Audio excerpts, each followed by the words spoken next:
Hi, I'm Robin Trimingham.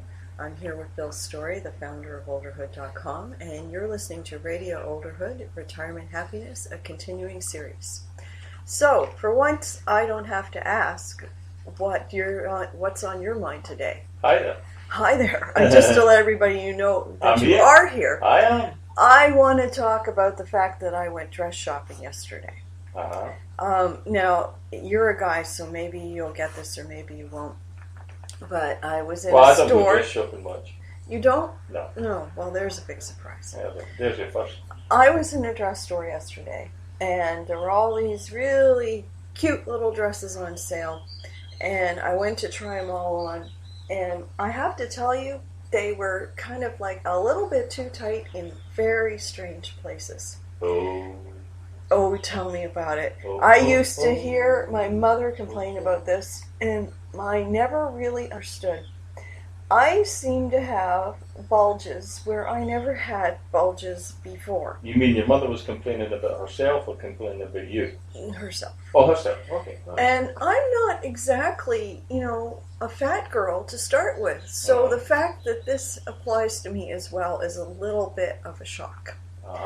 And it kind of got me lamenting the fact that I really can't seem to get myself on an effective exercise schedule. Until I got Sunny the dog that we talk about all the time, I used to be pretty good about doing my yoga and my Pilates and all these things every day.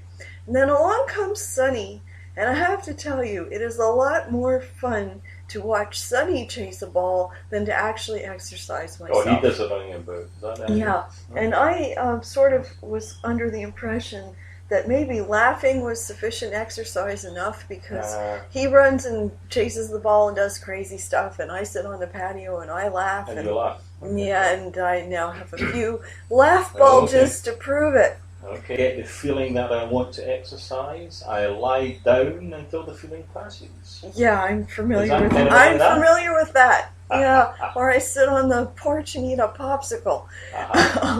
If you're a North American, you'll understand what that one is. And the thing is that I travel for business, and I go to these really nice health clubs in hotels, and I'll go on the treadmill for 3 days, and I'll start to feel really, really good, and I'll come home with all this resolve, and then do nothing. It fizzles. I know. Yeah. I used to do that in hotels as well. I used to go and get a nice towel and shampoo and stuff like that, and it was great, but you had to exercise to get it, of course. But yeah, and there's some really nice health clubs out there, and they have. So you don't exercise? Is that what you're saying? Apparently not enough. Oh. Yeah, and I mean, what about you? Yeah. What happened? Are you going to the health club? Well, up until when I retired last year.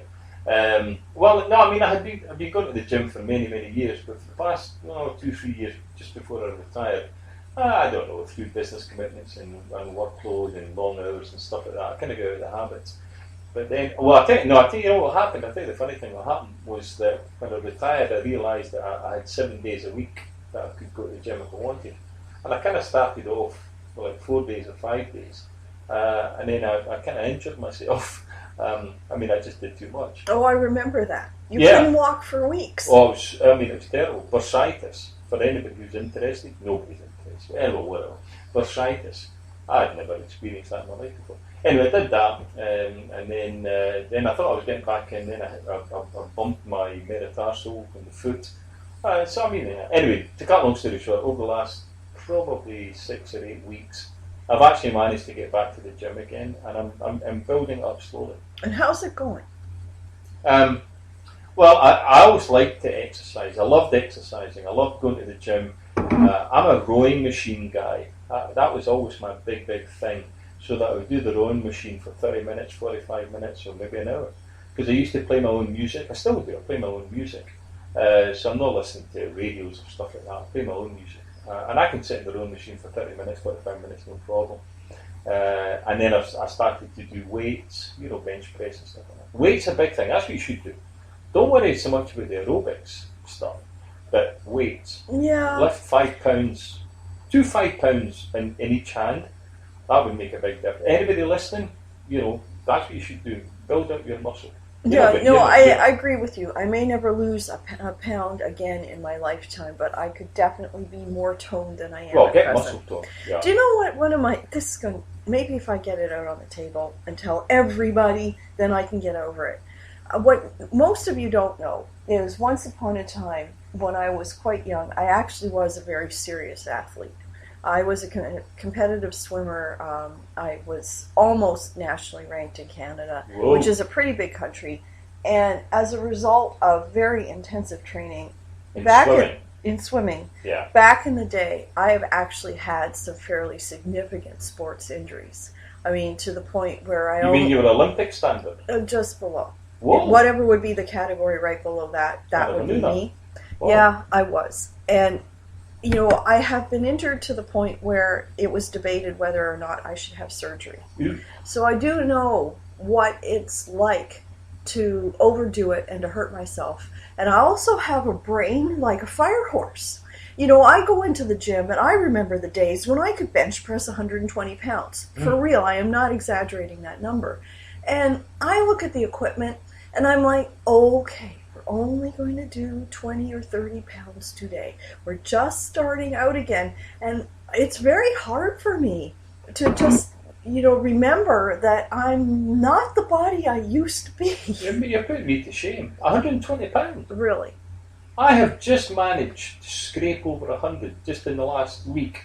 I'm at 105 pounds. Yeah, but remember, I'm still 15 pounds behind where you are. I weighed about 120 pounds when I could do it, which meant I could bench press So maximum weight. But so I could bench press my weight? No, you don't. I'm not advocating that for anybody, but I'm saying I would be in the Olympics then. I was in sufficient shape and training that at one point I could do that stuff. And now, not a chance. Oh, it's difficult. And you have to build up. Yeah. I'm slowly building up. I mean, I'm building up at 5-10 pounds extra per week. I don't want to talk about this again unless we get to the point where I can actually announce I can bench press 50 pounds. I'd be really happy with at the rate I'm going at, by the year 2020, I'll be in the Olympics, I think. I'll be the weightlifter. Okay.